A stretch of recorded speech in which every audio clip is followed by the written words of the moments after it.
Get to all of them. I just wanted to get a pulse check of everybody in the room. So I'm going to read some names and you're going to raise your hand. You're probably going to raise it more than once from all of the names over here. So how many people are in here are daughters? Okay. How many people are nieces? All right. How many people were students? Are students? Employees? All right, still employees? How many people in here are mothers? All right. All right. How many people in here are aunts? All right. How many people in here are wives? How many people in here are girls? Oh, when I said wives, oh my God. How many people in here are ex-wives?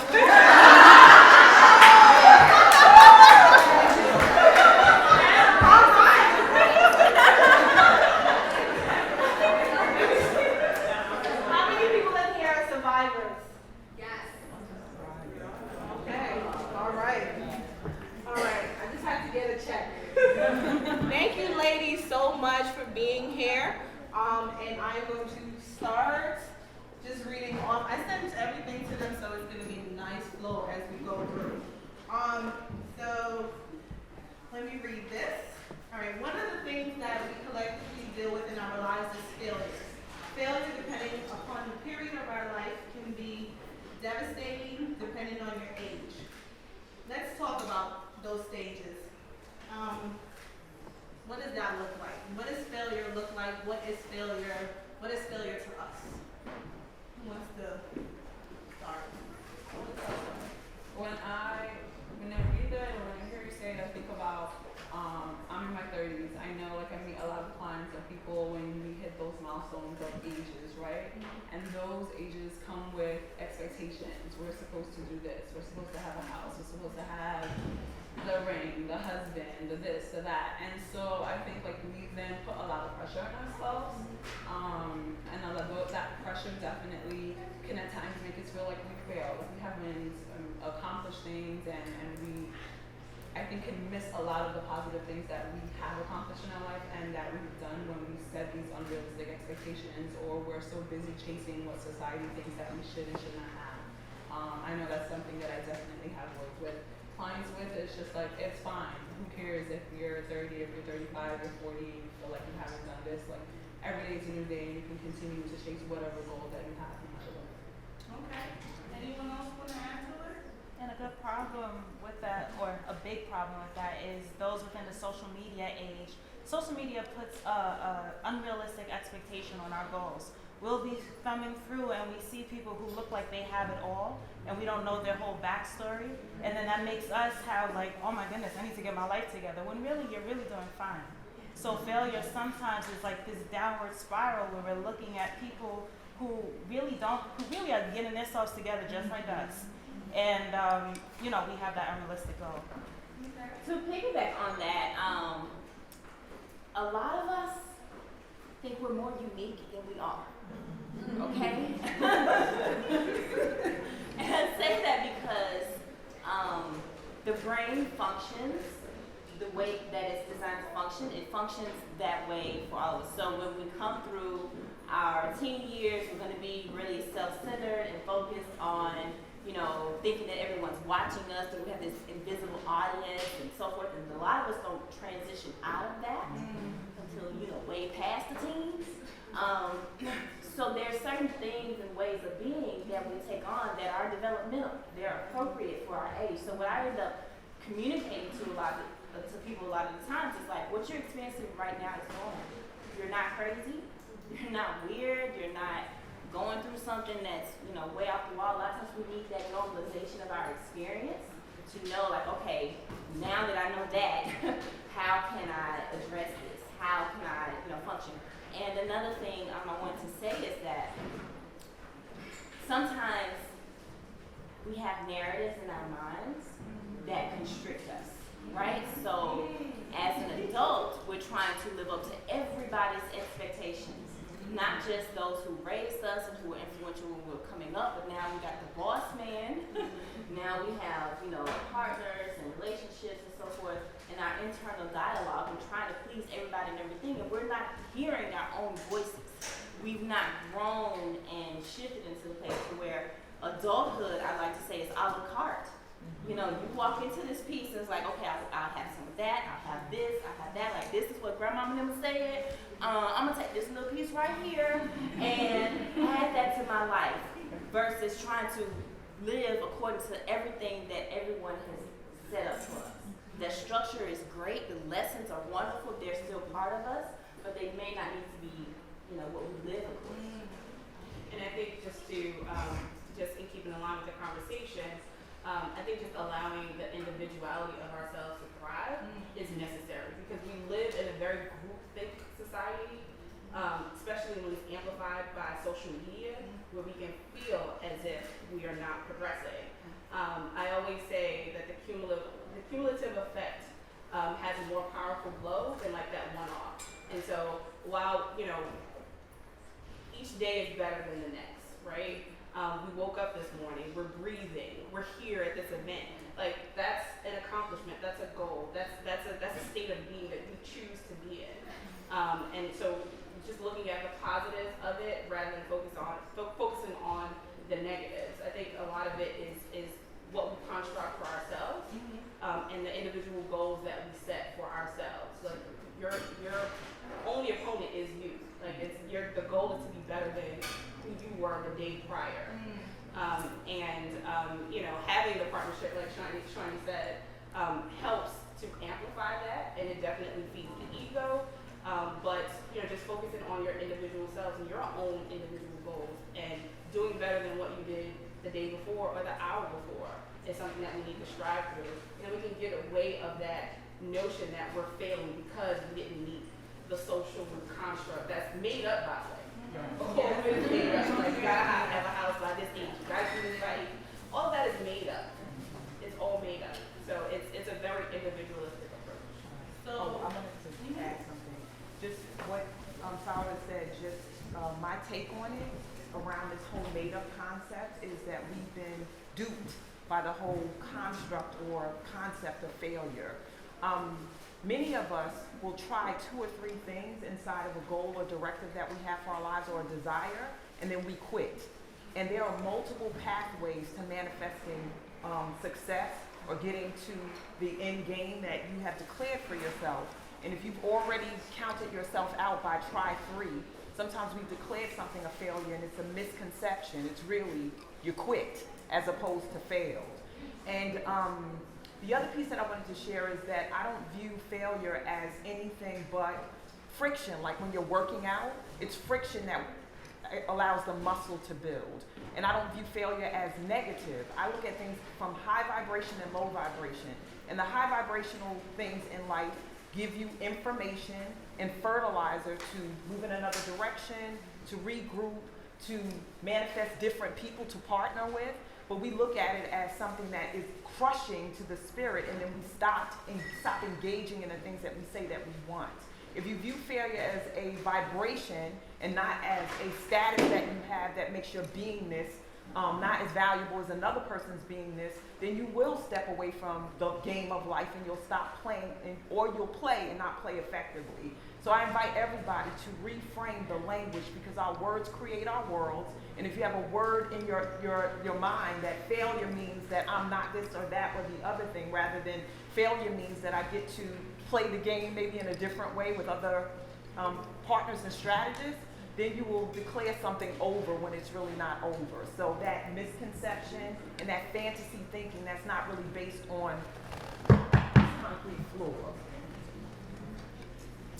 So, thank you so much. I just want to share. So, I failed. I failed a lot of times. In 2015, I was ready to stop this.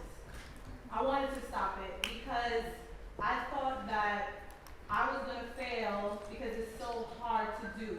I kept looking at everybody else, what they were doing. This wasn't a thing It really wasn't, and it became a thing. And once it became a thing, pop-up shops and these type of events became a thing. And once it became a thing, I struggle with trying to find my placement. How do I continue to do this, still be myself, still have this mission that I want to bring forth? How do I continue to do that? And I remember it was so hard trying to figure that out, and I was just over it. People didn't come out the way that I wanted them to come out, and I was just looking like, oh my God, like maybe I did something wrong, maybe I missed the mark, maybe I didn't post this day, maybe what I posted didn't work, so I failed. But in that failure, the next year, because I said, you know what, I guess I'm going to fail, I might fail next year, but I'm going to continue to do this, because somewhere along the way, I always think back to if you build it, they will come. And I saw that movie when I was younger, Angels in the Outfield, and I always remember, if you build it, they will come. One might come, two might come, three might come, and then more will come. And from the failure, this came alive. And I'm just saying this to say, fail, fail.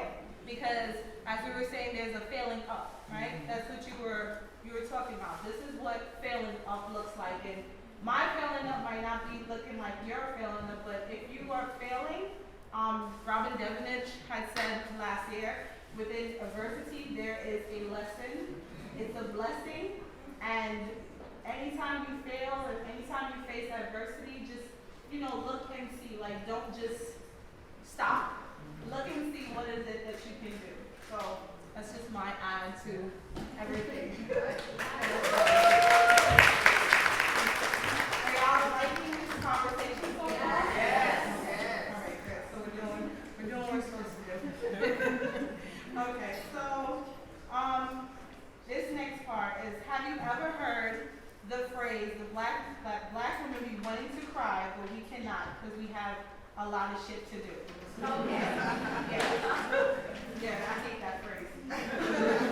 All right, so to my panelists, I asked, why do we feel as black women we have so much to do for others, or we have to do so much for others? So I'll start. I think that it is part of, again, the social construct of this country and how black women have been placed. Malcolm X has a quote that said that black women are the most disrespected group of people in this country. I stand by that. I believe it. We are below the children in this country in many cases. If we start from, our history did not start with slavery, but in this country it did. And the space that we were placed on the social construct in this country was of the caretaker. And it created this, again, this construct that we have to be strong, that we can't show emotion, that we can't, we have to take on everything, because we need to take on the caregiving role to make sure everybody is okay. And in that, that's been carried from generation to generation to generation. I'm at a point in my life where I'm like, no, that makes no sense, right? Taking that on does damage to us physically, emotionally, mentally, and spiritually. From a clinical perspective, we have to show a range of emotions, else it'll manifest itself in different behaviors. We're overeating, right? We're standing. I'm just saying, right? We're acting out behaviorally, right? Cussing people out, right?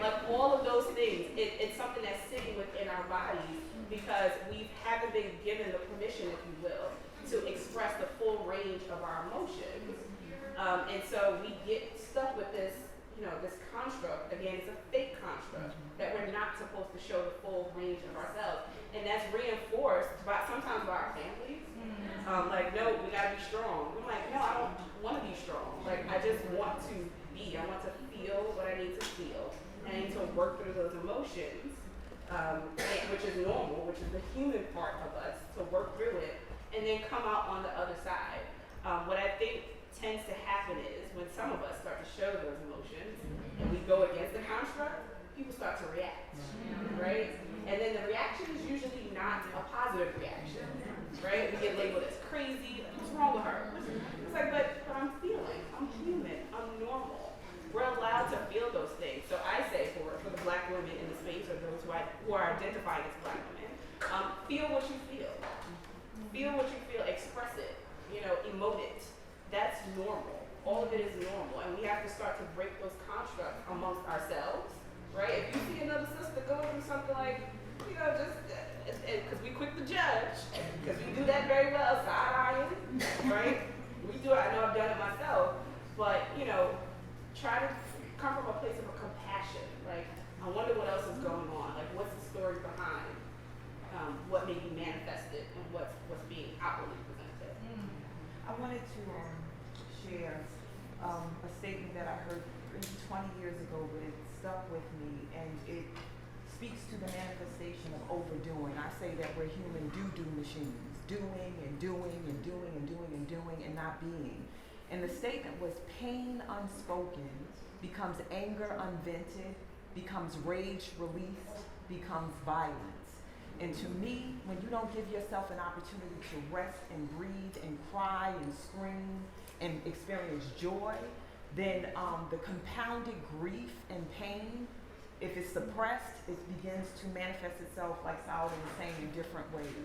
And I'm a metaphysician, so anything in the body, like you spoke of fibromyalgia, depression, or just more physical things, heart disease, high blood pressure. When you think about where the dis-ease manifests in the body, then you can think about what might be going on with that sister.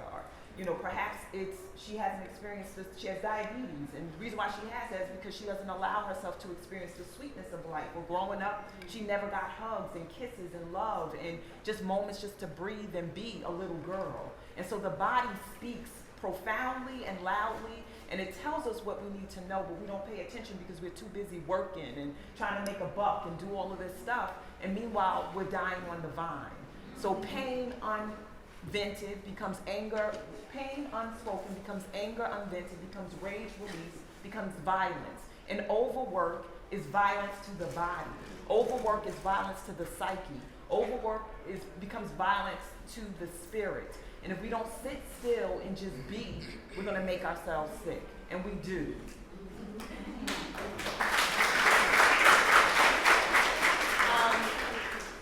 So when you talk about the spirit and that overworking, like we're driven to overwork because we get something from it. Every behavior has a function.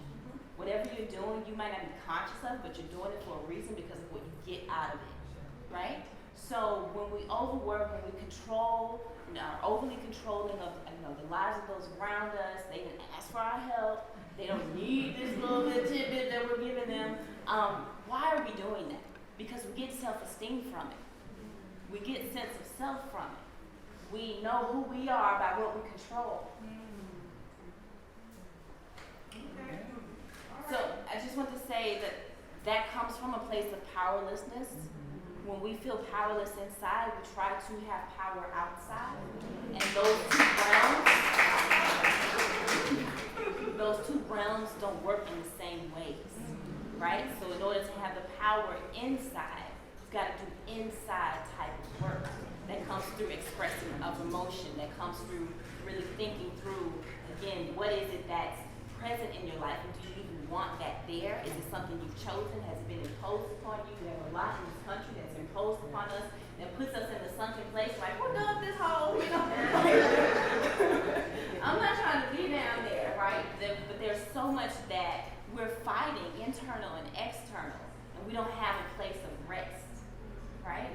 We don't have that, and what's going to help us to be able to develop the power within and it's that spiritual expression and emotional expression. So I like to say, there are times when I can take a licking and keep on ticking. Then there's times where I need to lick my wounds. Yeah. I don't need no solution-focused stuff right now.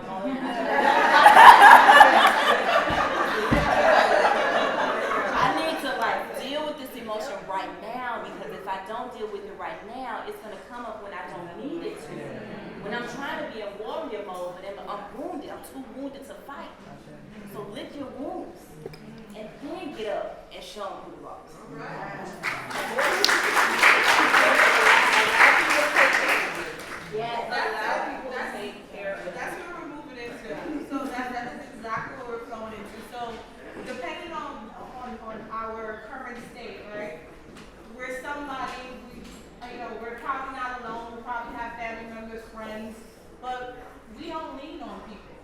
enough. We're trying to always do it ourselves, do it by ourselves. We might listen or ask for advice, but we don't really care for the advice. We just want to hear, someone to hear us for 2 minutes and then we figure it out on our own.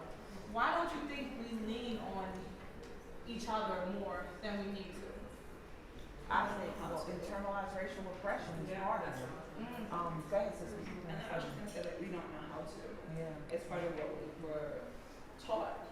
Is not to lean on anyone. And when you think about being strong, and for me, that definitely is something that is real. But seriously, we heard that song. Right. But we don't nobody does We it. don't know how to do it, and I think it's something that we have to learn to be more comfortable with and to be more open in doing, because all the things that they were saying before about how things manifest, about not just being, about not being in our feelings, it doesn't allow us how to learn how to do that, right? So when you think about like your pain being buried and all of these things, and then you're walking around just angry, what I see for a lot of people is they don't really know the range of those emotions. I spent so much time in therapy teaching people to think about like, what else do you feel?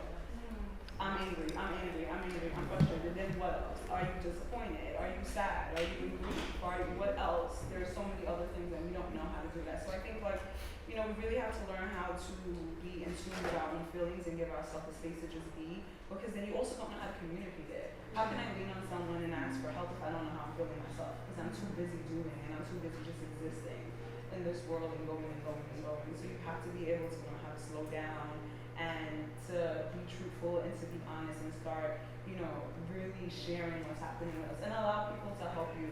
A lot of us, I think we don't think that other people are going to support us or be there and know what to do, but I always say that if you don't give someone the opportunity and the chance how to learn and do something, they'll never learn. So I'm gonna sit here and cry, you're gonna be uncomfortable, and you're gonna have to figure out what to do.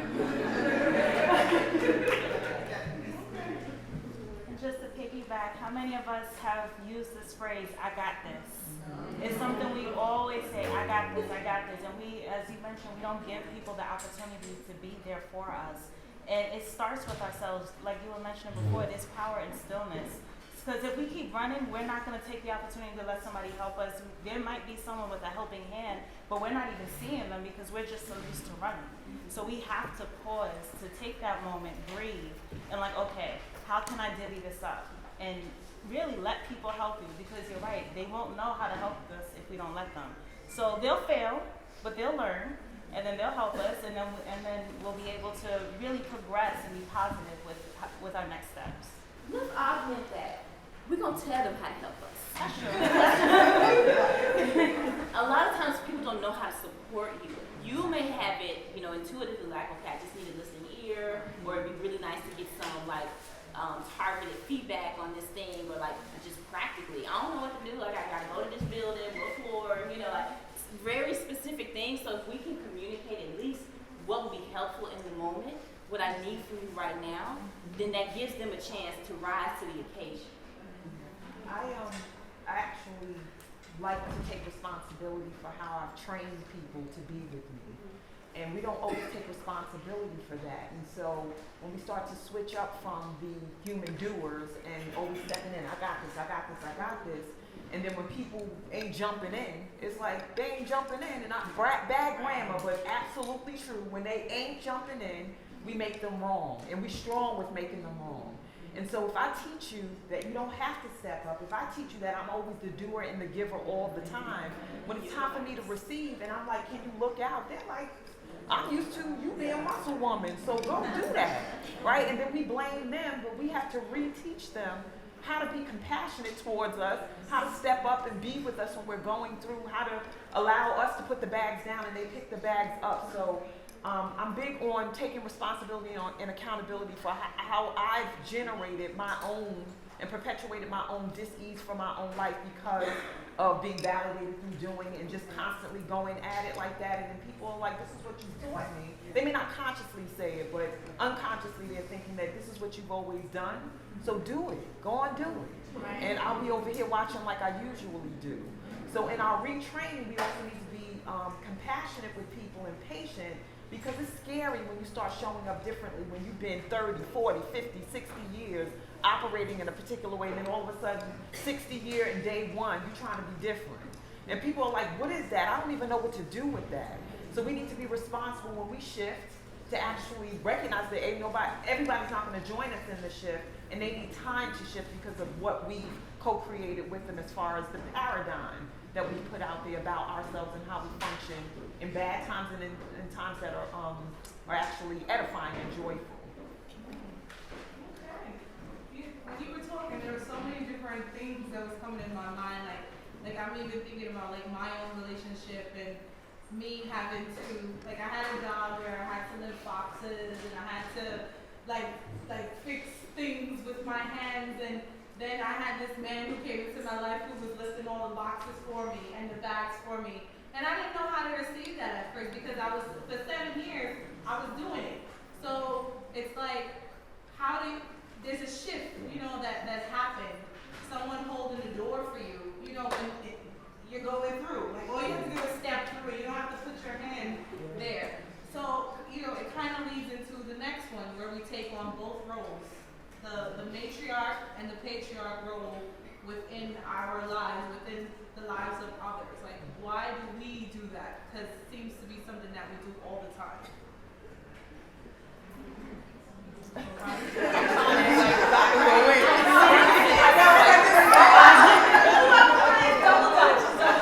All right, we're going to share this. I'll start. You start. This is a huge conversation for me. So, I wouldn't be being myself if I didn't share personally, because it's weird to me not to share who I am. Like, I can speak theoretically, but who I am is who I am, and it has me be here with you. So, when I was little, I was molested more than one time by more than one person, all males, and I made up when I was a little girl that men were unsafe. I also made up when I was a little girl that men dominate. In order for me to survive life, I need to act like a man. And so I would show up in relationships acting like a man. You're not going to dominate me because that happened already. So I'm going to make sure that it doesn't happen in this relationship, whether it was a relationship with a boss, a relationship with an intimate partnership, my brother, my neighbor. I'm going to make sure I outdo being a man over there with you. Like, I'm going to make sure I outdo you. And as painful as it was, because it manifested outcomes, but not necessarily outcomes that I wanted from my life. Now that's this society and what the gender roles, male, female, are. There's also the spiritual principles of masculine and feminine. And we get that twisted all the time. We think we, collapse them into the same thing, and they're not the same thing. Each woman has masculine and feminine energy. Each man has masculine and feminine energy. In this society, which one do you think is overused? Absolutely. We overdo it. Feminine is introspective. Masculine is projective. Like it's about doing an action. Being a builder is what type of energy? Masculine energy. Being a creator is what type of energy? Feminine energy. We get it twisted all the time. And so when we learn how to separate what society has taught us as far as our roles, the gender roles, and start operating from the spiritual roles of masculine and feminine energy and balancing those out, we'll have more quality of life. But because we have it twisted, we're in competition with one another. We're like, oh no, you do this and I do that because this is my role and this is your role. I know for damn sure I'm not a domestic. I'm not trying to pretend to be that. You go in there and cook, you clean. That's not Shawnee Renee. It's not me. It just isn't. And I've met men who they can burn in the kitchen and I will eat your food and I'll be happy. It's just not. But I also know that I've overdone the masculine and I've worn myself out. So when we talk about overdoing and trying to go, that masculine energy is not organic for me to operate from that energy because I'm very intuitive and I see and experience energy and I'm very, very sensitive. So I have a lot of feminine energy, but I've tried to overshadow it by being the thinker and the analyzer and all that other stuff. And it's not authentically who I am, and I've done well in it, but I'm not thriving in it because it's not my natural way of being. So I started it off, so I'm going to just pass it on. Just before we lose that point about not being a domestic, just want to help some folks reframe that. think of what you are though, right? So like, you know, there may be certain things that we do in everyday life that you're not great at, perfect at, or whatever. You know, I cook to eat, like I don't want to pass out, you know. And I try and get some, you know, some seasonings in it. But I don't cook like my grandparents, you know, and my great aunts and uncles and so forth. But we eat. I consider myself a scholar. I would much rather read and write and think than be in the kitchen or, you know, whatever. But I do what I need to do, you know what I'm saying? So whatever, think of who you are. You're an artist. You're a creator. Like, hold fast to that and not just have in your mind what you're not. I think in terms of taking on the role, the question was taking on patriarchy and patriarchal roles. Again, like I'm a historical junkie, so I take it back to history and the construct again that was created in this country. If we look at policies from the American government that particularly with a precision knife cut has literally taken apart black families, and all of it was intentional. And so in many ways, if we think about the 60s and 70s with Nixon and Ford and Reagan, and the supposed war on drugs and you know the Personal Responsibility Act, also known as the Welfare Act of '96, all of those things literally were part of breaking down black families, and in that created this this space for that put black women at the head of households, and literally took men out of the space. And so we had to step in and be both, because policies dictated how we functioned in our spaces, right? And so that was through no fault of our own. It was policies that said that, well, if you have this, then make sure that man isn't in the house. And again, that was passed from generation to generation to generation. We've been taught that. And you know, in many ways, you know, that damage from those policies has really decimated generations within our communities, and we are still reeling from the collateral consequences from it. And it's not that, you know, I think just to piggyback on what Shawnee said and what the sister said is that we don't want to take on those roles, but we've been forced to take on those roles.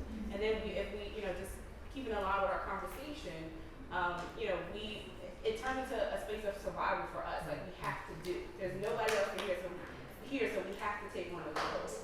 And the hope is that with this conversation and everything else that's going on in the external environment, that we can start to deconstruct and unlearn those roles and do it differently. Because we aren't naturally those people. We don't come with a masculine. We have some masculine energy, but that's not all we are. And so part of it is just undoing and unlearning it. But the other piece is that we had to do it because policy dictated and said to us that we had to do it in this way. And now we can make the intentional decision to say we can do it differently. I think most, the nerd in me is pulling at stats, but you know, most black men are involved in their children's lives out of any group across all socioeconomic statuses. So shout out to the dudes who doing anything, right? That's real. Most are, but if we look at the images that are presented, that's not what we see, right? And so part of it is us just unlearning and undoing what the images say that we're supposed to do. Any social constructs that have been created. Yeah, just to add in that, if you don't know, like I have a 9 to 5, and outside of this, in my 9 to 5, I'm constantly working with people, educating them, trying to help them gain some kind of assistance from the government. And I will tell you this, every time I meet another black man, I pray over them. And I'm so amazed when I see them of what they're doing. When they put up these stats about Medicaid and who has Medicaid, I'm here to tell you, we don't got Medicaid. When we have it like that, we might not be making thousands of dollars, our incomes might not be high, but we are making money, we're not living off, we're prideful people, number one, so it's like, you know, we're always trying to constantly find ourselves and figure out ourselves and get ourselves to the next level. So I'm always like dealing with that where I'm seeing black men who are taking care of their kids, and then I'm telling them they have have to pay this and they have to pay that, and the first thing that's coming to them is about my child, or what about my child, and I have to do this and I have to do that. And then with the systems is when they have, say they have to pay child support, they don't account for that. So you're telling this man that he has to pay this amount of money, but he's getting his check cut down from child support, and then he's still supporting the child outside of that child support check. So it's crazy, the systems that are put in place. It's like every day I feel like I gotta like really show up strong because I deal with so much different emotions. I don't know who's gonna come to me and what's the story that they're gonna be telling, and you know, because it's never, I just can't get through it. I have to get through them first, and getting through them is like taking on a lot of what they're coming in with. So I'm just here to tell you statistically, we're doing better than we think we're doing. That is so important because there's lies galore about us. Lies galore about us. And we internalize so much of that to the point to where, you know, you have a conversation with someone and all they have to say is negative things about black people, like, hey, you know, like, we really aren't that, like, come on, like, if that's where you are, if you've internalized the narrative that's been imposed upon us that much, then that's a thing you have to pay attention to. That's letting you know what you have to unlearn. That's letting you know that there's toxicity in your psyche that penetrates through your body, that comes out with emotional energy. Like, it's all these systems that we embody, they work together, you know? It's so important to recognize that we are not inferior to anyone. We're not inferior to anyone. Very creative. So just to add, like the final point, and anybody can jump in before we move on, is how do we delegate more in our lives? Like, how do we delegate more? Or delegate? Just get Period. started. Just Just get do started. it. I mean, I don't know if there's any easy way. I know in my life, I'm a doer, and like I'll go a mile a minute. I'm sitting here, I'm still thinking about my sick kid at home. You know, a lot of things going, but you just have to start somewhere. And even if it starts with just writing down a plan, okay, I'm gonna ask so and so to do this. You just have to get started, or else you're still gonna get stuck with everything on you, and then it's the continual cycle. Anyone want to add to that? I think we have to start just tuning into ourselves, to our beings, to really understanding like what's happening for us. A lot of the time we spend around people complaining. I don't like this. I don't like that. You know, this is not going well. I think we really have to start learning how to state our positive needs rather than complaining in the negative. Let's say, what do I actually need? I'm so stressed out. You know, what's happening? What I need is for you to pick up the kid after work for me so I can do this. What I need is this. Like, state your positive need instead of complaining. My thought is, you know, as majority of people of color in this space, that we need to reclaim our sense of collective and collective consciousness. And there are certain cultures where it's not even a thought to tap into what the community thinks. I run rites of passage programming, and there's something that we do called an imbonji. And so if there's a conflict in the community, then the collective comes together to work through the conflict rather than me being in my own head trying to figure out what's going on and how to go left, right. You know, the elders have a say, and even the youngins have a say. But we've been taught in this society, you know, white supremacists say that you're an individual, take care of your own stuff, your own family, and that's not naturally who we are as people with melanated skin and beingness. And so I say that if we reclaim some of the old and go back and retrieve, you said you're a historian and you go back and look at what was before this madness, you know, came about, that we would discover that collective works and collective responsibility and collective consciousness is the way to transform this overdoing, overwork, being overwrought and overwhelmed. Like that paradigm, that old paradigm is not new, but retrieving it, because you talked about relaxing and going back and restoring, retrieving and restoring that which is of old, which really should be of new, especially navigating what the world is offering us now, because it's a bunch of madness. And I need your mind, your body, and your spirit to collaborate with mine in order for me to navigate this. Because I would be a fool to think that I'm going to get through this stuff alone. I know for me, like it's 24 hours in a day. Part of that, I'm sleep. I don't get as much as my sister over here, 8 hours. I strive to be that way. But I've learned within the last few years to, I love sticky notes. They're everywhere. They're all in my office space.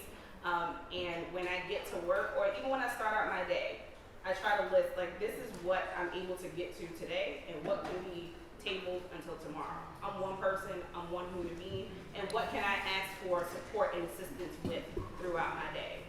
And I'm being more intentional in doing that and saying, like, I can't take that on, or I don't want to take that on. Like, I'm just not doing it. Like, I'm not doing it. And for me, that's very different because I was so much of a doer.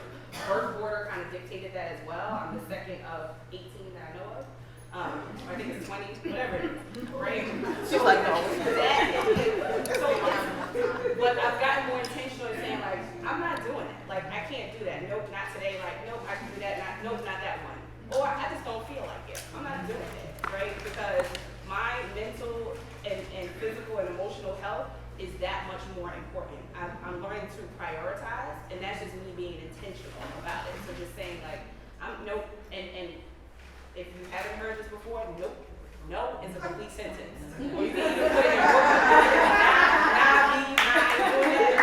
like that's it. And you hold no explanation behind it. Like as women, we're always explaining, always feel the need to explain. It's a no because, and I've gotten more used to and I've been exercising that muscle and just saying like, nope, like no. And that's it. And for me, that's the silence hits back. Nothing else. Nope. Like that's it. And that has helped so much with me to just delegate or just opting out and saying, and I learned that from the elders in my life. Like nah, I'm not doing that. I don't want to. Not today. Something hit me when you were speaking. What are you trying to delegate? Are you delegating your self-esteem? Are you delegating those things in which you need to do to nourish yourself? Right? Because a lot of times we look to those we're in relationship with to fill our cups, and we have to be the filler. Right? We get fulfillment from spirit, from ancestors, from whatever rocks your boat, but fill you, nourish you, love you.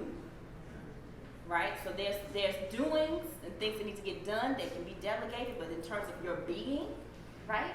You know, who do you want to be? How do you want to be moving forward in your life? We all come up with goals. We got the vision boards and all these other things you want to accomplish. You can check off the list, you know, get a yacht or whatever, you know. But you don't check off a list, be patient. You don't check off a list, self-compassion. Those are things that we work toward every day. We have to be conscious of and intentional about every day. So make sure you're delegating the appropriate things. Okay. All right. I thought on that as you were talking, I was thinking like, what do I have to give? So many of us just autopilot. I'm here, I'm in survival mode, I'm gonna do. But what do I have to give? If today I'm not feeling great and I got like 50%, hey, a lot of shit is not gonna get done. I'm just not gonna do it. And we need to check in with ourselves first rather than depleting ourselves and then after the fact, like, now I'm exhausted, now I'm depressed, now I'm anxious, now I'm sick. Because like we were talking about, a lot of these things manifest in our bodies and our mind. Start with what do I have to give first and then decide what you're gonna do. And Shawnee has a request? Yeah, I do. And first for the panel, one of the things that I'm declaring for my life is asking for what I want and what I need. And I'm a business owner. I'm a womanpreneur, so it doesn't work for us to be on this panel as womanpreneurs, not saying what we offer and how to be in touch with us. Like we can sideline it and talk to people individually, but we have a whole audience that we can say what we do and how we do it and invite that in. And then also, y'all sitting in the seats have stuff to offer too.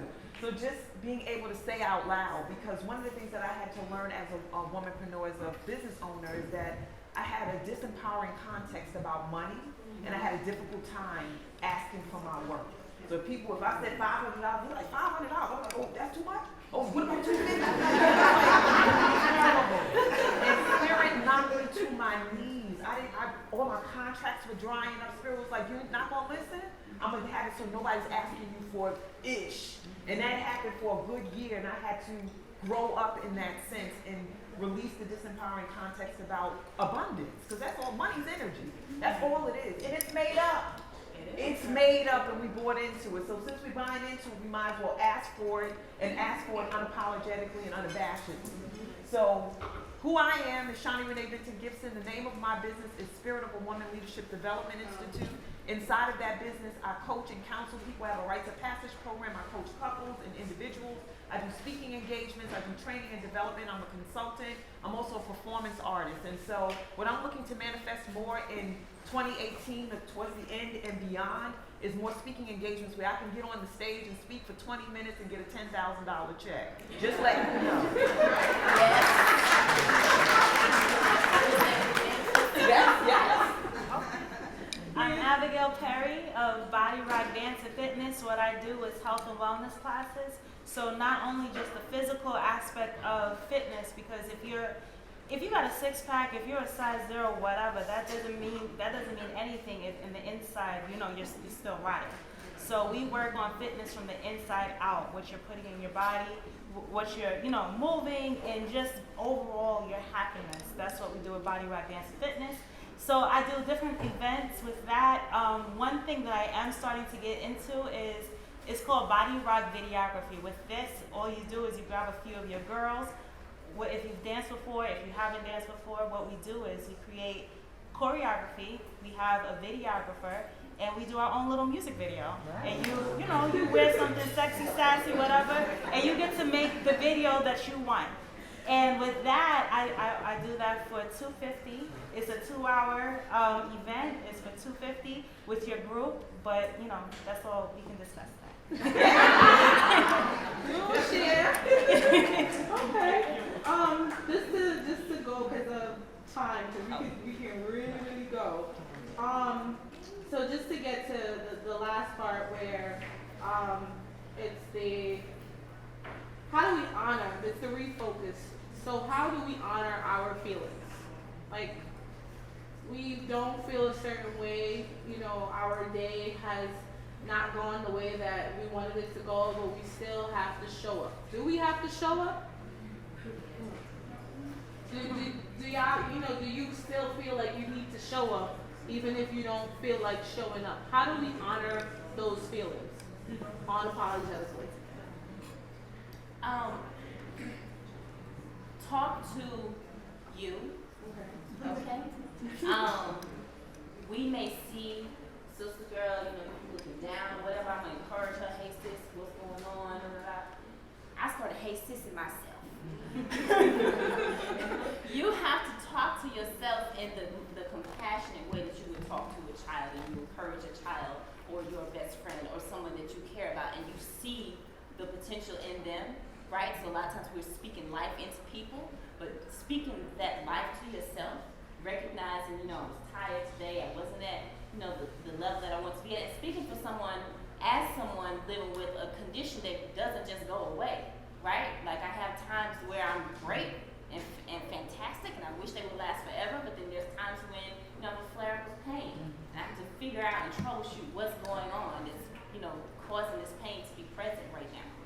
So my days may vary, right? Like, I'm not gonna wake up every day and feel like, 110%, let's go.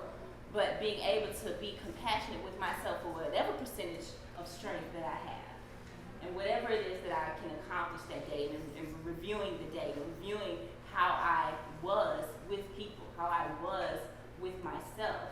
Like, those are things that we have to do to be able to emote and be in a different way. Like, being ill has taught me so much, right? Like, I don't own the illness per se, but I take the lessons out of it, I take the fact that I was going 90 miles, Like, I moved to New York City to do a postdoc at Columbia. So I'm like, babe, I'm about to hit the ground running, don't stop, get it. And then my body was like, because I've been not stopping and getting it for years, right? Doing that over and over and over again, and it catches up with you, and it was time for me to acknowledge my full being and to take care of me, because nobody else was doing it. And that's what we are as Black women. We have to take care of ourselves. No one else is going to show up for you and fight for you and love you and cherish you and honor you like you. All right. I just had a feeling, can we just say that I'm going to show up for myself? Like, can you really say it? Like, you say, I promise myself I'm going to show up for myself. I promise myself I'm going to show up for myself. Thank you. Thank you. Those words have I think, just to piggyback, the other piece is allowing ourselves to be vulnerable, right? It's something that, again, like I'm currently working through that process, but just allowing ourselves to just be fully open, and when we are vulnerable, we are able to accept the support, the help, and the space for us to just be, and that's how we can honor ourselves, just being fully vulnerable. I love Black women immensely. I love us. Like, I love the way we move in the space, the way we move in the world. I love the way we compliment each other. I recently put up on a Facebook book post about a Black woman just affirming me, just like a yes, honey. Like, that does so much for me. It's those little things, and that's a way of us honoring. Like, the way we, like, hair, honey, nails, shoes, like, that's our way of giving that. That's our language. That's our language. That's our language. And I didn't realize how much that is needed until I started just noticing it much more. But that was me just being vulnerable and open to actually hearing it and receiving it, and just taking it in. And I love us for being able to give that to each other, just to share that energy. Even if we don't know each other, just that small exchange does so much for my day. And that's a way of, by us honoring each other, we honor ourselves. And that within itself is very powerful. Okay, so we're gonna go to one more, and then we're gonna let Abigail do a little movement with us. I think the last thing that I want to focus on is what are the steps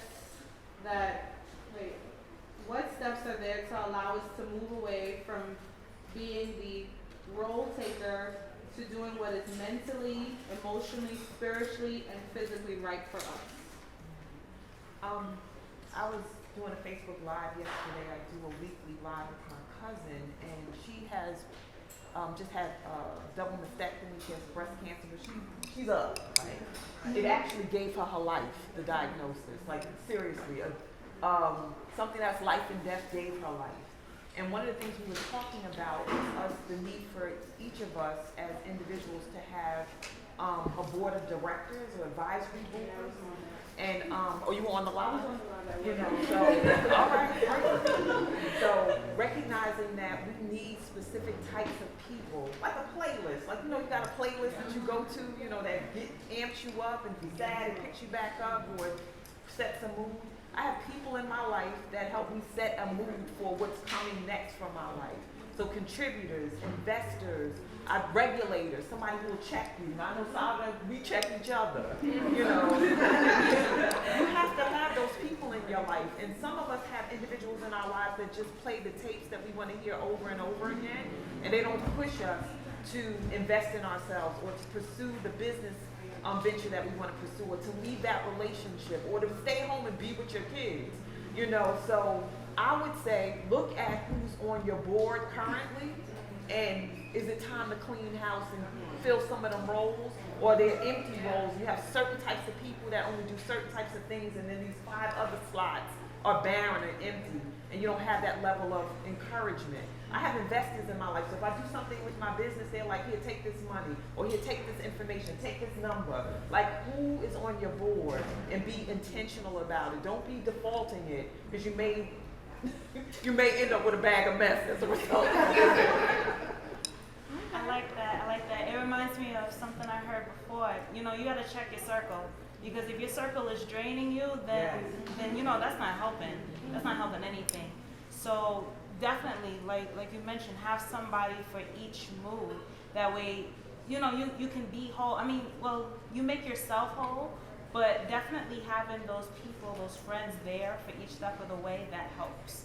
So this is a great venue, and for people to, you know, meet different people. You can, you know, grab somebody to be in your circle just here today. So it's always important for us to, you know, we need affirmations ourselves, but, you know, share that with another sister. If you see somebody that looks good, say, hey sis, I like that top. You know, something positive, so that you can start, you know, having more positivity around you. And it could be something just, you know, physical, or I love your smile, or if you see somebody and, you know, dealing with a certain situation, I like how you handle that situation. You did really well. So definitely admit, you know, exude positivity. I'm losing my words, so that you can have it back. Okay. I'd say at 2 points. One, social media, that is in your control. So take control of it. For a while, on Facebook you can hide people but still be friends. And I want to say, if you're in a space where envy is prominent, jealousy is prominent, and social comparison is bringing you down, hide people. I don't even know all your business. Follow pages and people who are uplifting, whose life you care to know about. Okay? So all my social media, I have programmed it specifically. It's pro-black, it's pro-woman, it's pro-business, it's you know, news, politics, and so forth. It's things that I want to see that are going to help me in the path that I have. And then secondly, sometimes as we healthcare providers, we are late, and we are here, we're available. So in building your team, setting up your squad, you know what I'm saying, find you some empathetic experts, right? Because we need to have people who not only understand the biochemistry and the spirituality and so forth, but also like have some empathy to our experience. Because it makes a big difference when you walk into someone's office and there's this sense of like, okay, they're not going to immediately reject me, because as Black women, our pain is minimized. Yes. Our struggles are blown off. Like, we may end up living with something for years and decades when we didn't need to, because those who we are trusting to take care of us weren't, you know, able to hear us. You wanted to say one? No? Okay.